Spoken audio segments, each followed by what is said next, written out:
নবম শ্রেণীর তৃতীয় অধ্যায়ের যে সময় নির্ণয়ের অঙ্ক আছে সেটা কিভাবে করবে সেটা আজকে আমি দেখাবো। তো এই অঙ্ক করতে হলে অনেকগুলো নিয়ম বা সূত্র থাকে যেটা আমাদের মাথায় রাখতে হয়। যেরকম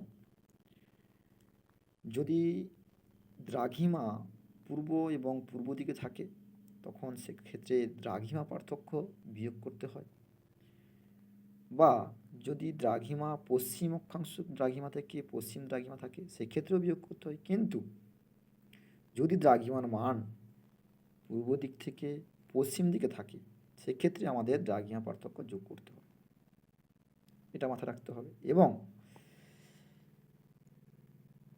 যে আমরা জানি যে সময় পূর্ব দিকে গেলে বাড়ে এবং পশ্চিম দিকে গেলে সময় কমে যায়। গ্রিনিচ থেকে পূর্ব দিকে গেলে সময় বাড়ে এবং গ্রিনিচ থেকে পশ্চিম দিকে গেলে সময় কমে। এবারে আমি একটা অঙ্ক দেখি কীরকম। তোমাদের রায়মার্টিন প্রশ্ন বিচিত্রায় 1 নম্বর স্কুলের 5-এর 1-এর একটা প্রশ্ন গণিত দেওয়া আছে, সেটা আমি করছি কীরকম। তো লেখা আছে জাপানের টোকিও 140 ডিগ্রি পূর্ব, সময় 11টা, তখন কলকাতা 88 ডিগ্রি 30 মিনিট পূর্ব হলে সময় কত? এখানে সময় সকাল, সময় সকাল হবে, সকাল 11টা। তখন এক্ষেত্রে প্রথম যে স্টেপ, সেক্ষেত্রে আমাকে দ্রাঘিমা পার্থক্য বের করতে হবে। তো দ্রাঘিমা পার্থক্য বের করতে হলে আমাকে আর কি দেখব, যে দুটো দ্রাঘিমা কিন্তু একই দিকে আছে, যেমন 88 30 মিনিট পূর্ব এবং 140 ডিগ্রি পূর্ব একই দ্রাঘিমায় আছে, পূর্ব দিকে অবস্থান করেছে। সেক্ষেত্রে আমাকে কি বলেছিলাম যে পূর্ব দিক থাকলে বিয়োগ, সেক্ষেত্রে দ্রাঘিমা পার্থক্য বিয়োগ হবে। যেমন 140 ডিগ্রি মাইনাস 88 30 মিনিটকে বিয়োগ কীরকম করতে হয় আমি একটু দেখিয়ে দিই। যে ক্ষেত্রে তোমার যেরকম 140 থেকে মাইনাস 140 মাইনাস 88 ডিগ্রি 30 মিনিট, সেক্ষেত্রে আমাকে যেহেতু জিরো আছে 1 ডিগ্রি ধার নিয়েছি এখানটায়,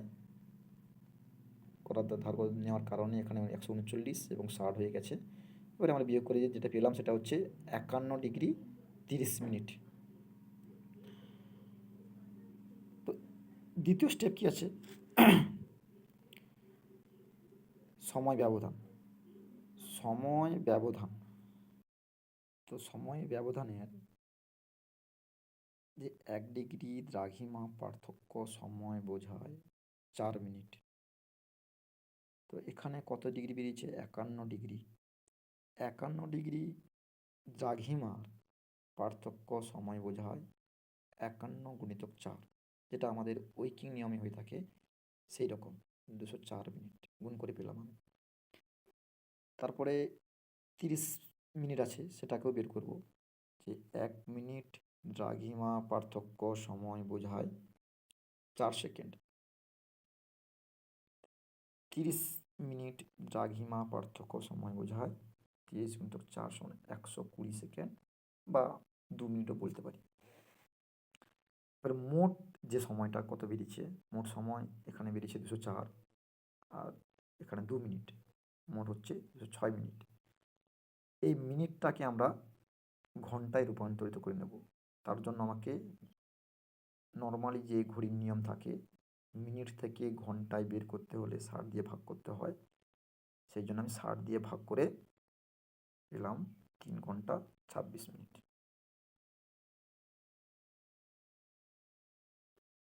তাহলে আমাদের এই যে টোকিও থেকে কলকাতা সময়ের ব্যবধান 3 ঘন্টা 26 মিনিট। এরপরে আমরা কি জানি, পূর্ব দিক থেকে যদি পশ্চিম দিকে যাই তাহলে কি হবে, সময় কমে। তাহলে আমি এখান থেকে টোকিও থেকে যখন আমি কলকাতা আসছি তাহলে সময় কমছে, কমা মানে বিয়োগ করতে হবে। সেক্ষেত্রে পরের স্টেপ যে সময় নির্ণয় যে আছে, সেখানে সকাল 11টা থেকে আমি 3 ঘন্টা 26 মিনিট যেটা বেরিয়েছিল সেটা আমি বিয়োগ করব। তো বিয়োগ করতে নর্মালি ঘড়ির যে বিয়োগ হয় সেই বিয়োগ করতে আমার বেরোলো 7টা 34। তাহলে আমি সকাল 7টা 34